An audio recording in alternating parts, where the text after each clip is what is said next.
All right, here comes Shane. Shane is time. So I'll wait for Shane to get connected, and then I'm going to give you a quiz because I know you're eager to take a quiz. Hi, Shane. Morning. All right, so we're going to take a quiz. What you're going to do is everybody take out a piece of paper and a pen, pencil, crayon. Can I use a Word document? You could use whatever you want. Sure. Thank you. And let's see, it's 7:36. You have 10 minutes. You are not going to copy and paste from the internet because BRG is smart and she will know that you did this. You are not going to go to like, you know, Cliff Notes or whatever it is called online. You're not going to do that because if you didn't read it, you're just going to write a paragraph about why you didn't read it. You're going to do a paragraph or two summary of Maggie, a girl of the streets. So what happened? What's the plot? Tell me what happens. All right. In your own words, don't copy and paste. So you have 10 minutes at 7:37. 7. I'll give you till 8 o'clock. No, 37. No, that's way more than 10 minutes. I don't know, 15 minutes or so. And here comes Heidi. So you can turn off your cameras if you want. At the end, you're going to show, you're going to send your quiz to me at my email address, which I will put in chat. If you're writing on paper, you're just going to take a picture of what you wrote.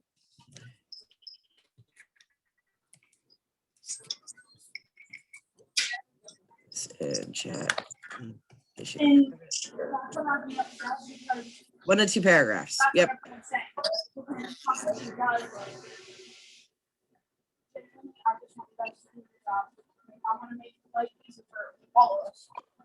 Oh, Heidi, mute yourself. Why can't I mute you? Holy smokes.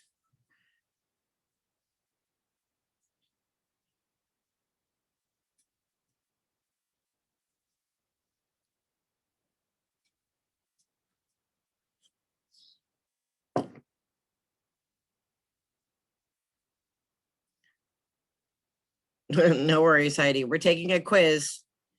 So 1 to 2 paragraphs summary of Maggie, a girl of the streets. Don't copy and paste from the internet.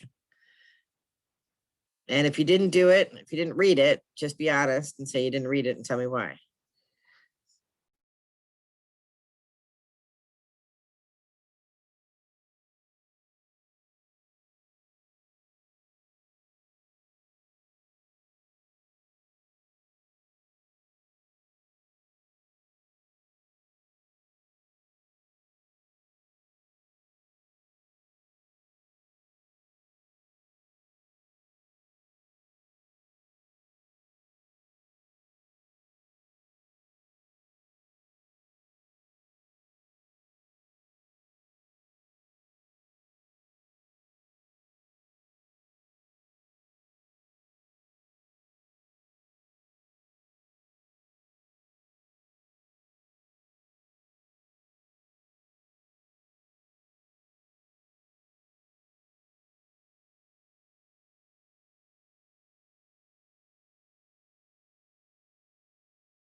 Good morning, Giliana. We're taking a quiz. So grab a paper or pen and you're writing 1 to 2 paragraphs summary of Maggie, a Girl on the Streets. Don't copy from the internet. If you did, just be honest and say that you didn't read it and tell me why. Okay.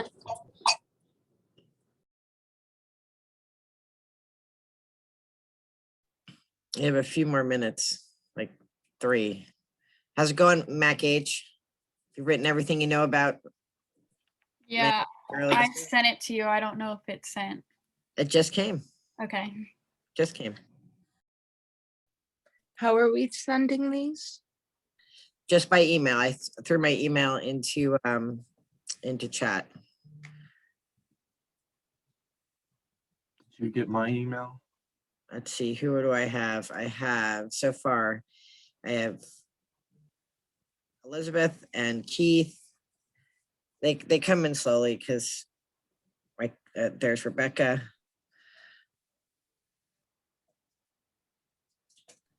Are you sure that you got mine? Because I got a message saying that it was undeliverable. Yep, I did not get yours. Okay. BRITTER-GUTH at Northampton.edu.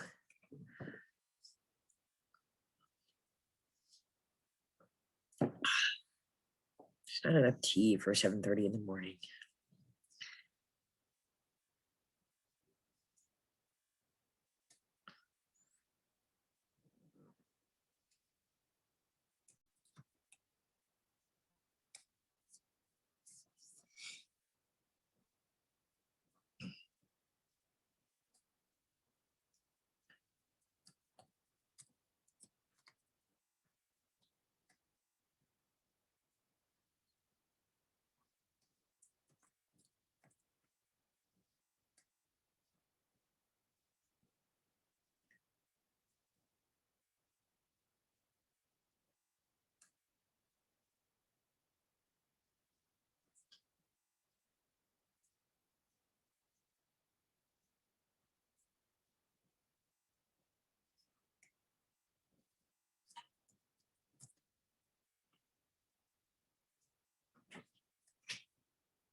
All right, I have Nancy's.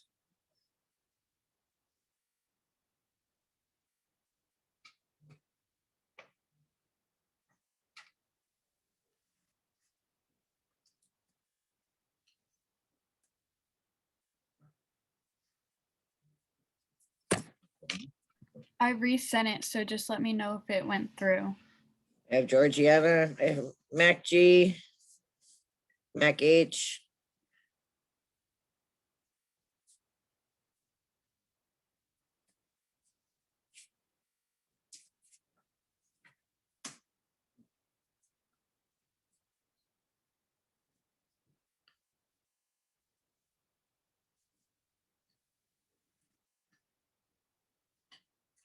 I have Nancy. Did I say Nancy?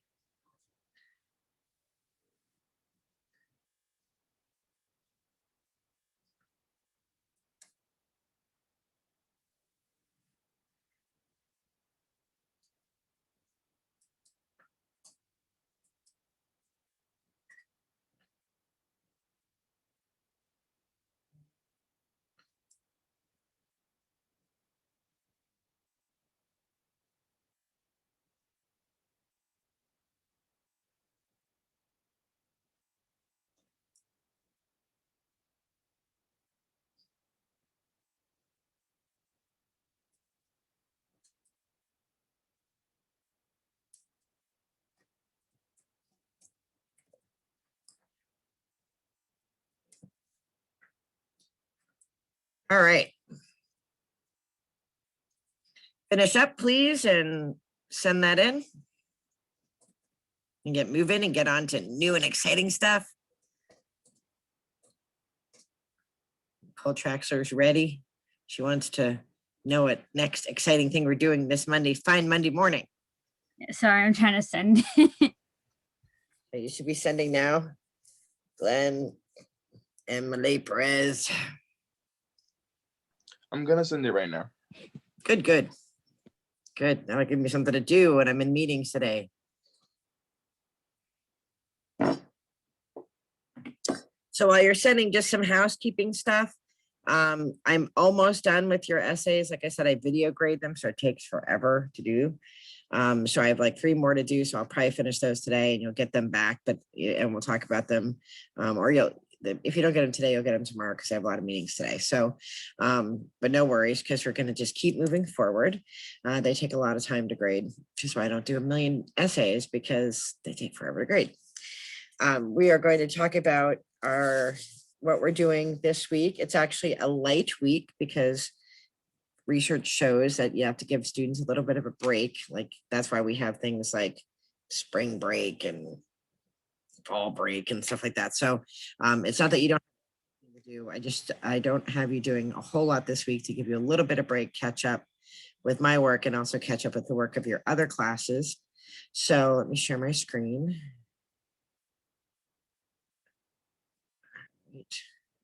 Let me take a look at this.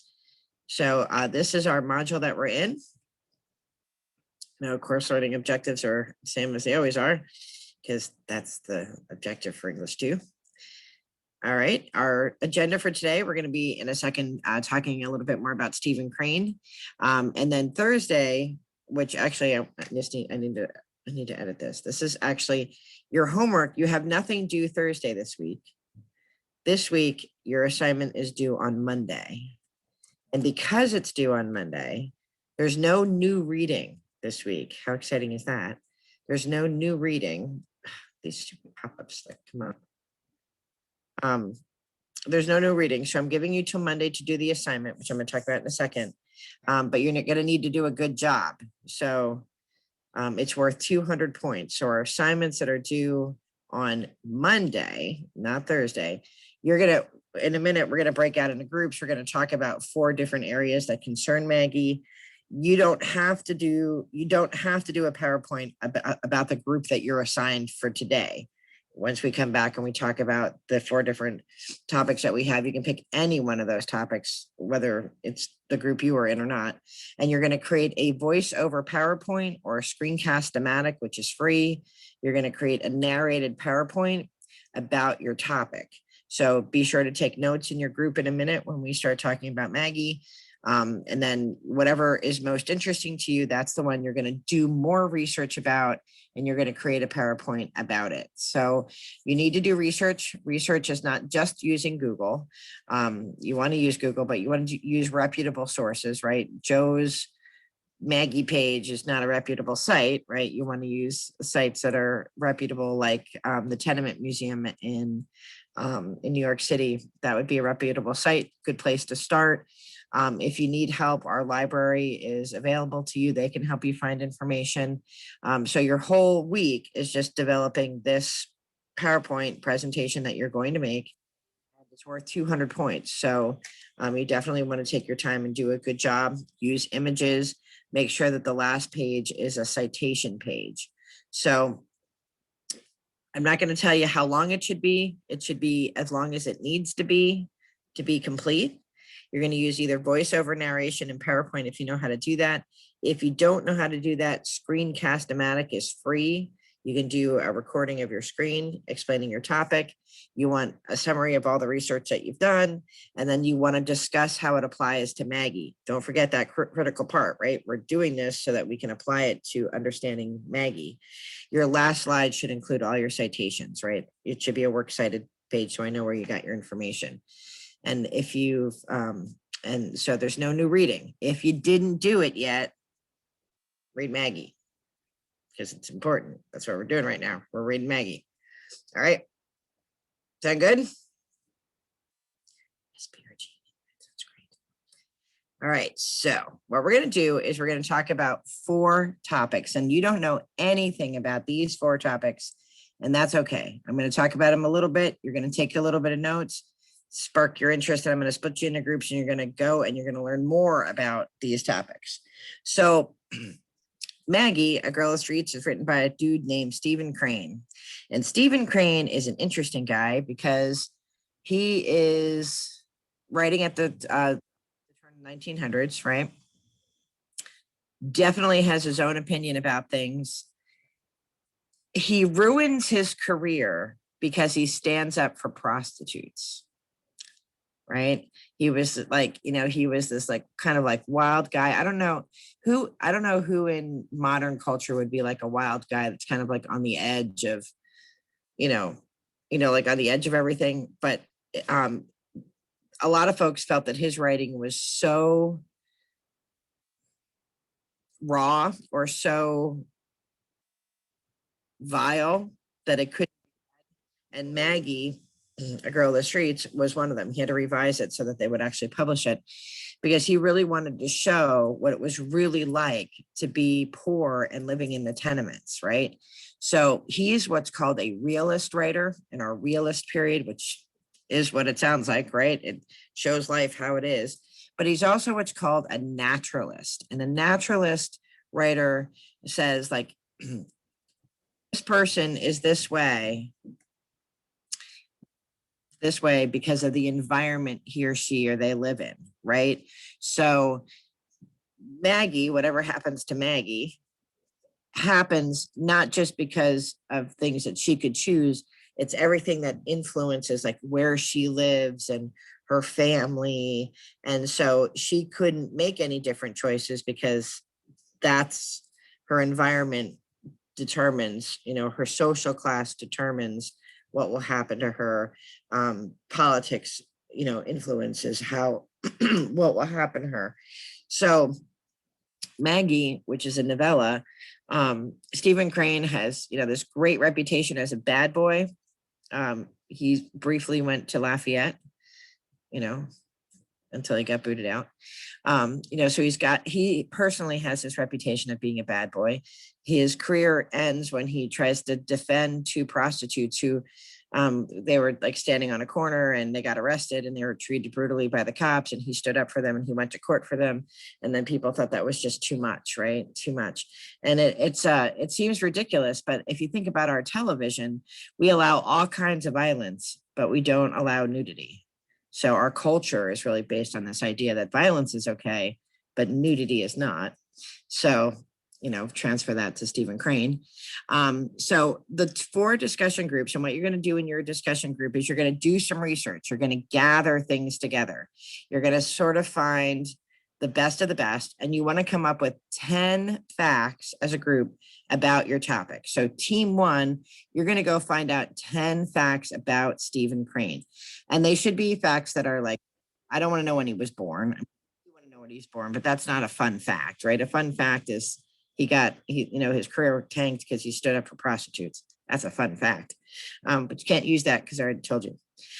So Stephen Crane, find out 10 fun facts about him, what makes him the writer that he is.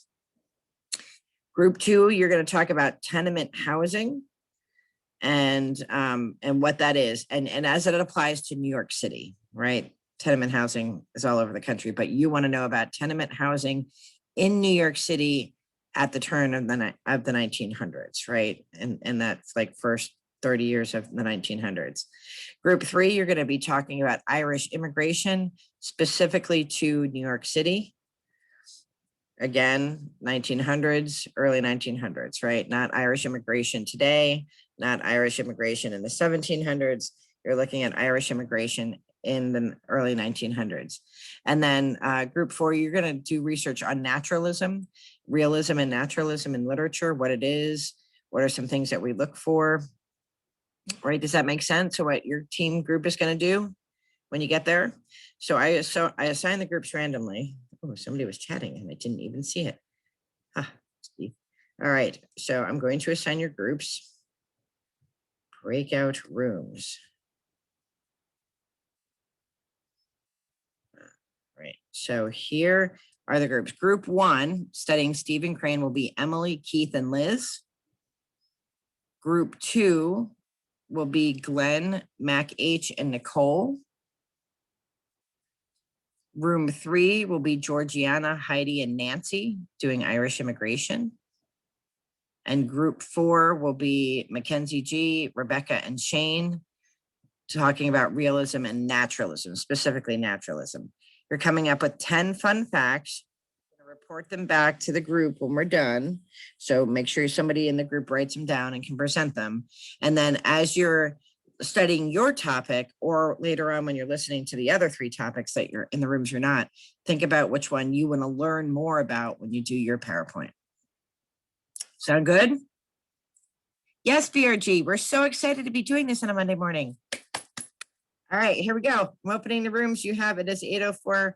We will come back here at 8:30. So you have 25 minutes. All right, and I will be in your groups to make sure you're not sleeping or snoozing or watching cartoons. All right, see you in a little bit.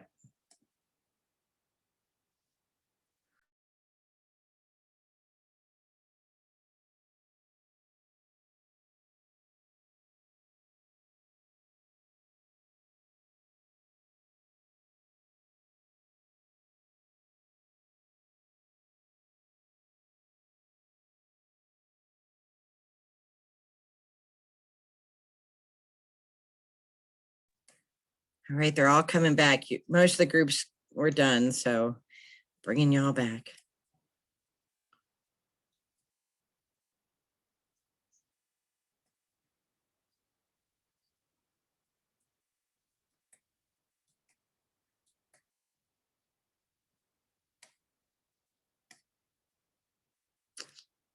All right, everybody's back, I think, except for Heidi and Rebecca. They're hanging out. They went to get coffee, did they? Okay, Rebecca's coming back. Heidi will get back in 2 seconds because she'll get booted back here. All right. All right. So let's talk about a little bit about what you read, for those of you who read. So you'll see that everybody got 100 on the quiz because you showed up. You did not get 100 based on what you wrote, because some of you didn't read, but you got 100 for being here. That's how I took attendance. So much easier.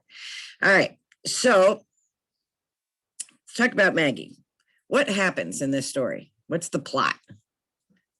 What happens?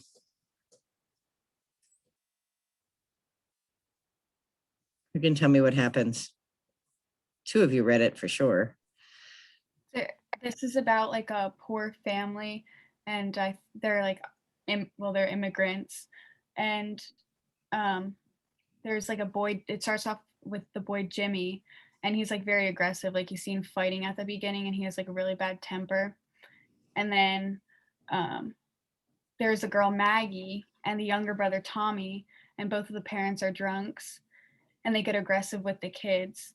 And at the beginning of the story, like Tommy and the father die, and then the story skips like a few years, and the kids are older with the mother like still being a drunk.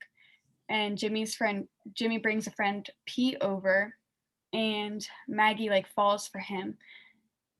And the neighbors, along with Jimmy and his mother, talk about Maggie being like a prostitute because of like Pete, and she's always with Pete.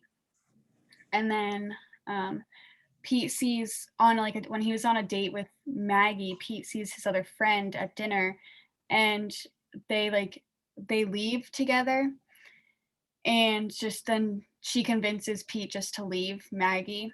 And then Maggie has nowhere to go because her family won't let her back in because she's a prostitute, and obviously Pete left her, so now she doesn't have anywhere to like sleep or anything. And then at like the end of the story, Maggie dies, and the mother gets upset and like forgives Maggie for her past.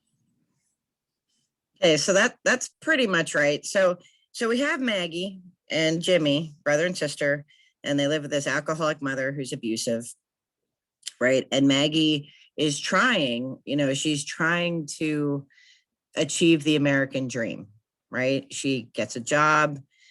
She wants to, rise above her situation, right? She wants to get out of the tenement. She wants to have the white picket fence. She wants to live, a proper life, right? So she goes to work and she meets Pete, who's Jimmy's friend. And Pete is wearing flashy clothing. And so, she's like, Pete is going to get me out of this. Like, I'm going to get out of this tenement and I am going to go with Pete. And Pete, like many young men of the time, saw Maggie as, a pretty girl, and just a collection item, right?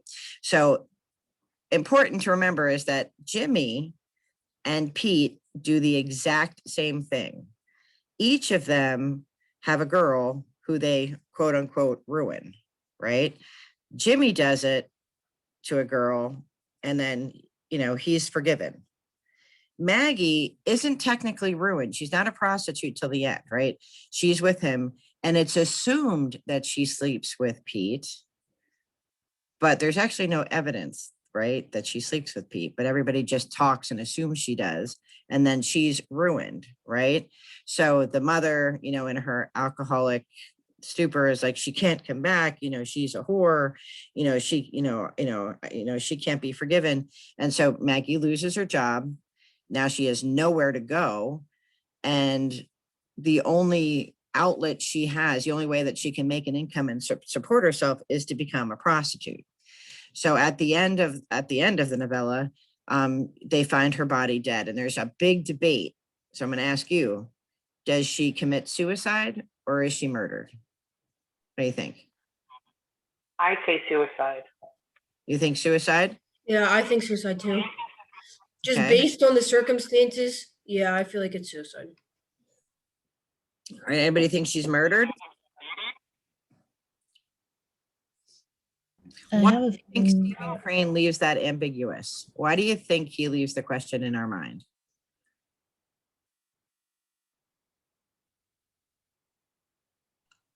I feel like because things like this unfortunately happen every day, like especially in places like New York City. So it's not just like a tale of the times. Like it's pretty timeless, actually. Okay. After learning a thorough meaning for naturalism, I feel like it's because of naturalism, because one of our facts are naturalism attempts to depict things realistically, but focused on determination. Okay. And that's what it kind of sounds like to me. So it does in his way of writing, it doesn't matter how she dies. She had no choice but to die. Right? So it doesn't matter if she took her own life or if somebody took her life, she had no ability to live, right? There was no outcome for her other than death. So it doesn't matter how it happened. It happened because it happens to a girl like that in a situation like that. That's what naturalism says, right? There wasn't going to be a happy ending for Maggie, right? So when we look at like this first stage of looking at Maggie, we look at who Stephen Crane is, like who is he and what does he bring to the table? What does the author influence bring to the table? Then we look at what he's writing about, tenement housing in 1900s in New York City. What is the scene in which Maggie is living? But more specifically, because tenement housing is divided by culture, what is the Irish community? What is their value system? And how, and how does that play a role in Maggie? And all of those things together, scientifically apply to the literature to say these influences create this character, create this situation, and create this outcome. And this is why the book happens the way it happens, and this is why the ending is the way it is. So, Stephen Crane Group, tell us some fun facts about good old Mr. Crane. So some fun facts about Mr. Crane is he actually began writing at the age of 4. The first thing that he got published, his first writing he got published was when he was 15, but his first full novel was what was classified as his first full novel was Maggie, Girl of the Streets. He's known to be the first naturalist author. He sadly died at 28 with tuberculosis, And throughout almost all of his life, he struggled with illness, debt, and poor time management skills. His girlfriend was actually a brothel house proprietor, aka she ran a whorehouse, is what that translates to. He's depicted on the cover of Sgt. Pepper's Lonely Hearts Club album by the Beatles. And I forget where he wrote Red Badge of Courage, and a fun fact / fun story about him, he was on a boat that sank on his way to Cuba to write about the Spanish insurrection, which later influenced him to write a book called The Open Boat. So those are the 10 fun facts we pulled together. And so Stephen Crane, he was like this bad boy, and he's joined by other bad boys in the realist naturalist movement, like Mark Twain and some other of the, the bad boys. And so he got a lot of breaks because he had done military writing. He had not been in the military, but he had done military writing and covered military things. So they gave him a lot of breaks. And so Red Badge of Courage, which was hugely popular, right? That was his huge success. They kind of forgave him and let him do some other things. But his treatment of prostitution and covering that as a topic, his defense of prostitutes, and sort of this lifestyle that people imagine that he led, in the end, and it broke him, right? Because you could write about death and war, but you couldn't write about the plight of prostitutes or the plight of ruined women, right? So interesting guy. So that's what he brings to the table. And so he's using where he lived, right? He lived in New York City, and he's writing about the tenement housing. So tell us, group 2, what should we know about tenement housing? All right, so they were really crowded. A family of 10 would live in like one part, and they were 325 square foot apartments. Most of the people that lived there worked at industry companies. Many houses did not have a lot of ventilation. It was called the Little Germany. It was the world's largest Jewish city in the 1900s. During the winter, people kept sheets at the window to like keep out the cold. The infant rate was extremely high. They did not have beds, they just had blankets and pillows. It lacked, with the original apartments, it lacked toilets. So we're talking super crowded spaces. People came and lived in small apartments. Huge groups of people came. Why did they come here to live in crappy housing conditions? Why did they come here? What's going on at the time? Why is everybody flocking to New York?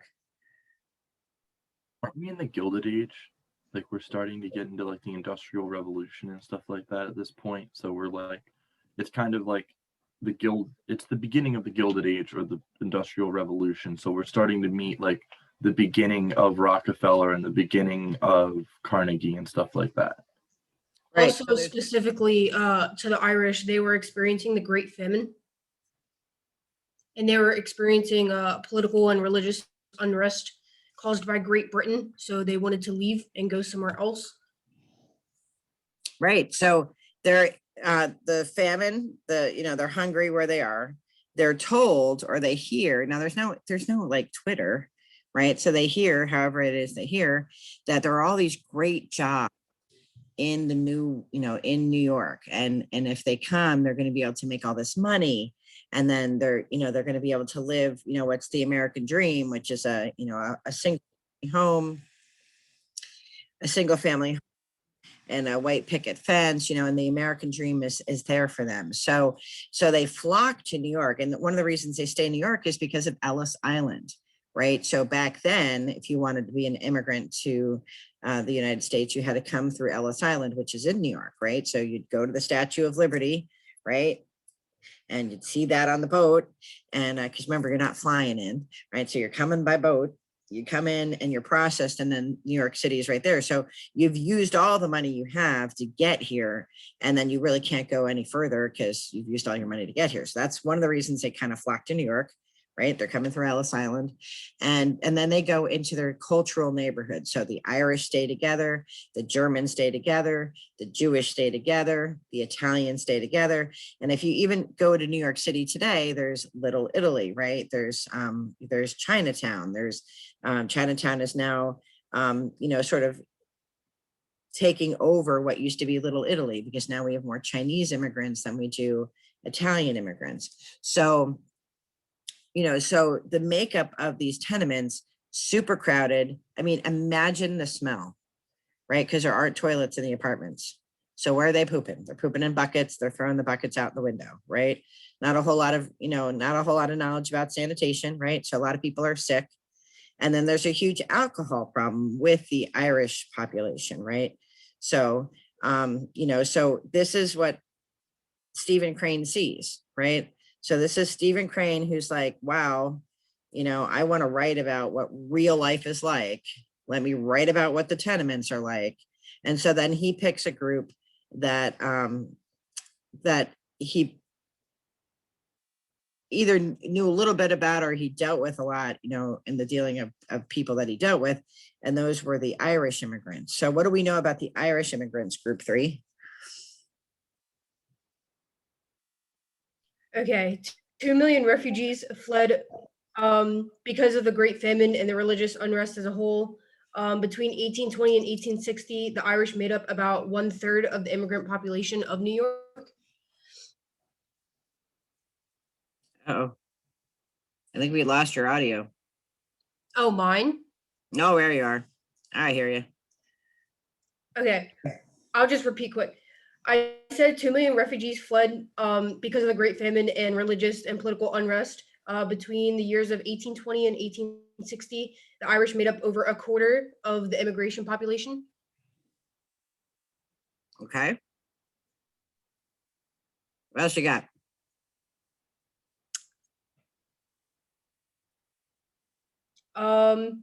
I said this, you heard this fact earlier, but I said the thing that specifically drew the Irish to America was the employment success rate, because it had the employment for all, success for many mentality. Okay. Anything else about Irish immigration? What about signs that said no Irish need apply?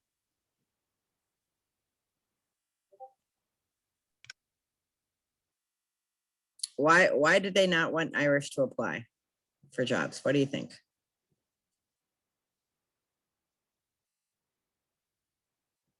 All right.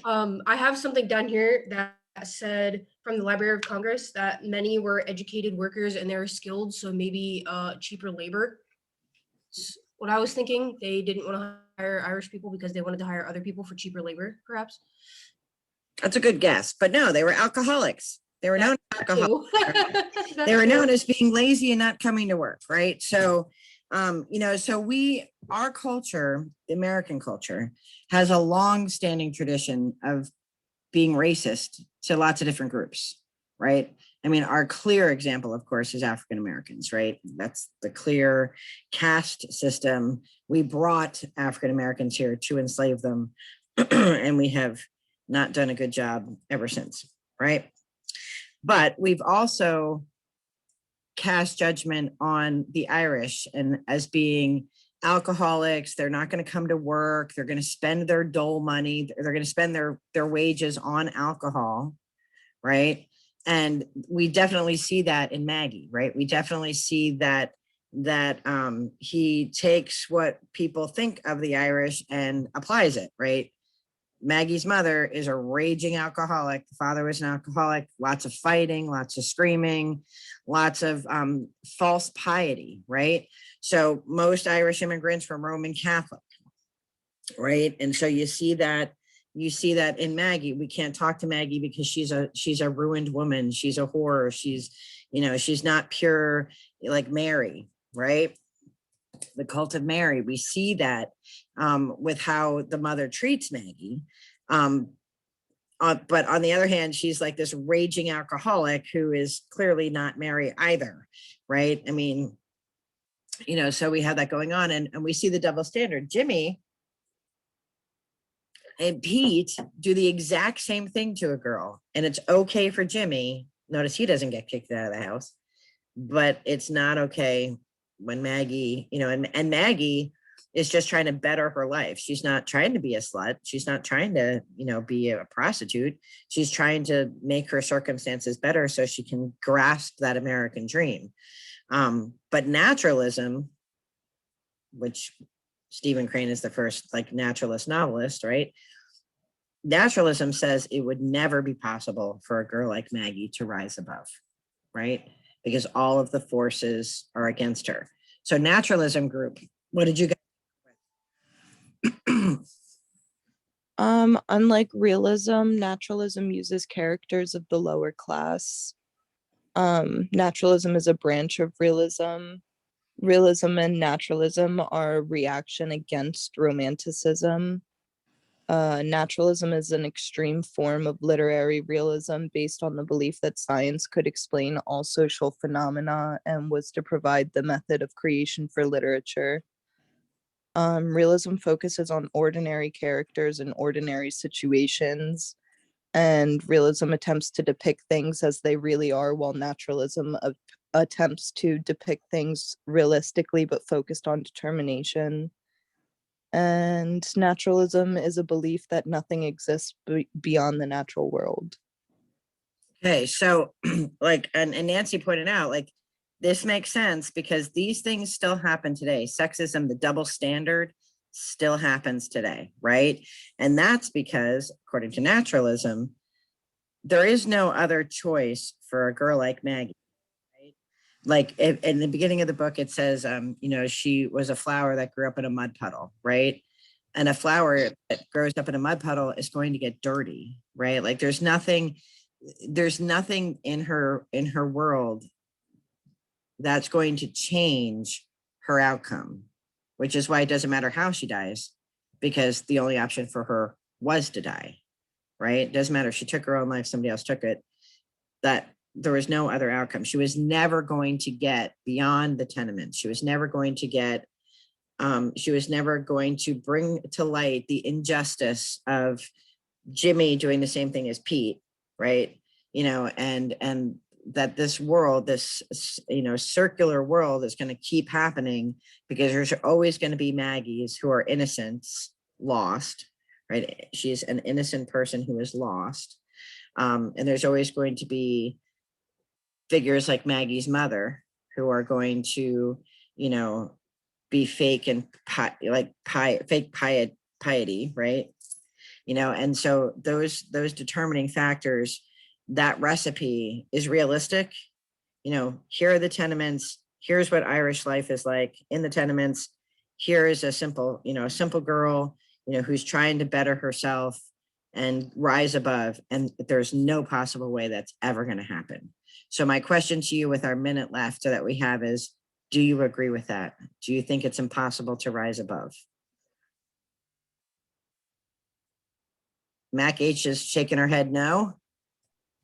Right? There's always, as my biggest phrase is, if there's a will, there's a way. Okay. So if you really I want absolutely to, agree. if you really want to, you're willing to put almost anything into this. And Maggie, I hate to say that in this story, everything was against Maggie. And that's where I partially am okay, the probability of all of this isn't too far off, but it just seems like the author's trying to prove the point that Maggie wouldn't make it out. But I think that Maggie probably could have found a way around it, because I'm one of the few people, I like to say, that still believes there's still that nice person, or there's still that person that will look past your past and will give you that second chance. So I think that has to do with timing too, right? Yeah. Think about when she lived, thinking about when we live, right? So we have resources to get prostitutes off the street, right? We have resources to help people start a new life, right? There would be a place for Maggie to go today, so maybe part of it is the time in which this was written and the time in which she lives. But I do think he does have every single bad thing stacked against her. And how realistic is that? Like if she would have gone to like a church or something, or, you know, like there had to be aid societies, right? Of some kind, like, you know, they're, you know, I agree with you. I feel like he's just putting in all the bad things, right? But, you know, maybe there was something good that might have been there. I don't know. Those of you who do Irish immigration as your topic could look into that to see if there were any aid societies. So your job for next week, and you have all week to do it. If you hadn't read Maggie, you should read it. It's short. It's only 60 some pages. Pick one of these four. You don't have to do the one you did in your group. Pick one that's the most interesting to you and look into it, Irish immigration. But then remember that last part of it, it's doing the research, but then applying it to Maggie. And you can think about it in the lens of naturalism, right? Is our world so bleak that it is what it is, and that's the only way it is, right? And is that true with Maggie? So that topic is interesting to you, like that she had there was no other outcome for her. You know, that might be where you want to go. And you might talk about 3 of the other things in the talking about your topic. You might talk about his own biography or tenement housing, Irish immigration. Everybody knows what to do for next week. We made it through another Monday morning. Amen. All right. I will see you guys next week. The recording will be up as soon as it processes. Be well. See you next Monday. Thank you. You too. Have a good day. I have a question. Yeah. What's your question? So like I'm not gonna lie, I wasn't really paying attention at the moment right now, and like I wanted to know exactly what our assignment was actually gonna be for. I know it was gonna be like some type of PowerPoints, and you had said that in the PowerPoints where you have to discuss like one of the things we discussed in class, like Irish immigration and like things like that. I'm just wanted to verify. Yep. So, you know, your assignments are always in Blackboard, so you can always look at this page. Okay. But you're going to choose one of the topics we discussed, whichever is most interesting to you, right? You can do Stephen Crane's bio and as it applies to Maggie. You can do Irish immigration as it applies to Maggie. You can do the tenement housing and how that factors in Maggie, or you can talk about naturalism, this determination that like she had there was no other outcome for Maggie than what happens to her because of naturalism. So you pick one of those, you're going to do a PowerPoint with a voiceover narration, or you're going to record it, and then you're going to post it in Blackboard. Record your voice, like a voiceover? Yep, a voiceover, or you can either do PowerPoint voiceover, or if you don't know how to do that, Screencast-O-Matic is free. You can record your screen with that. So like you're basically screen recording the PowerPoint, but you're speaking. Right, you're doing a presentation like you would in class, except you'd be in front of the class. Okay, is the actual link for that type of stuff in there? Like that exact whatchamacallit? Screencast-O-Matic, just Google it. I have it if you look at the screen now, you see Screencast-O-Matic is there. Just Google that and it'll come right up. Okay, thank you. You're welcome. All right. Have a good one. You too.